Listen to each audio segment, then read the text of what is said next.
Lonnie is here. We've got a lot coming our way in the next 24 hours. Our first bit of winter will be with us tomorrow. So let's take the time and really walk you through the hours and how it's going to play out for you. And again, this is going to affect your evening commute tomorrow, not your morning commute. So outside right now, okay, the skies are partly cloudy. It's 32 degrees. Winds are northeast at 10 miles per hour. And hey, this is going to be a nor'easter. The winds are not going to be off the charts, but it's going to be a nor'easter, a coastal storm. So here it is as of right now. This low will be pushing offshore as it gets closer to our area. Leading edge of the precipitation right now into Virginia and West Virginia. Here's how it plays out for us.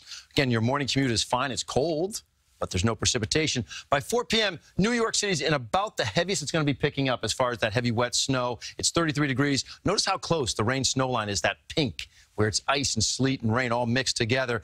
That's the heaviest period for us. And then by the time you get to, say, 10 p.m., you're into some of the heaviest rain for us. It will have switched over, holding on to snow north of the area. But that pure snow doesn't remain long even there. I think it's going to turn over to a big icing event. Wherever you see that pink, that's that sleet and ice on the roadways. And this could be difficult come Friday morning, because this is showing 2:30 in the morning. By the time you start the commute, for those of you who are commuting in from way north of the city, a little flash of snow comes through the area. Again, to wrap this whole thing up, now you get some ice on the roadways. I'm talking a little tiny bit, maybe 1/10 of an inch. But now you put some snow on top. It makes it that much more slippery. It gets out of here, and then we start clearing the skies out for the second half of Friday into your weekend as well. So how much snow are we talking about? Again, I don't think we can go over this enough. I think it looks like 0 to 1 around the city and points east. The city and points west, it's a 1 to 3. I think New York City, I'm going to stand by this one. I think it's a slushy 1 to 2 inches or so. And then you get well north, and now you're talking that 3 to 5 plus range. 5 plus seems a little vague, so if I really get it a little bit more specific, I think it's up here. Up here, where like Sullivan, Ulster, Dutch, the higher elevated spots, you can see that 5, 6, 7, 8-inch range. That's the way we see the numbers working out.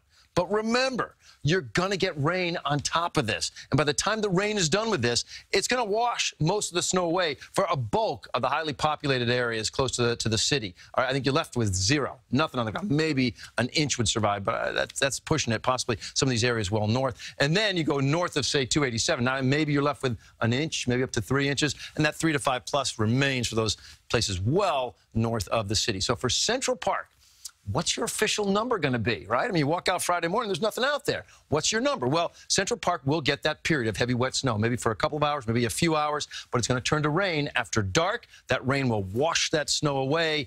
Even though there's nothing on the ground come Friday morning when this is all over, the total, the official total for Central Park is recorded at the highest mark. So maybe it's a 2.9, maybe it's a 1.7.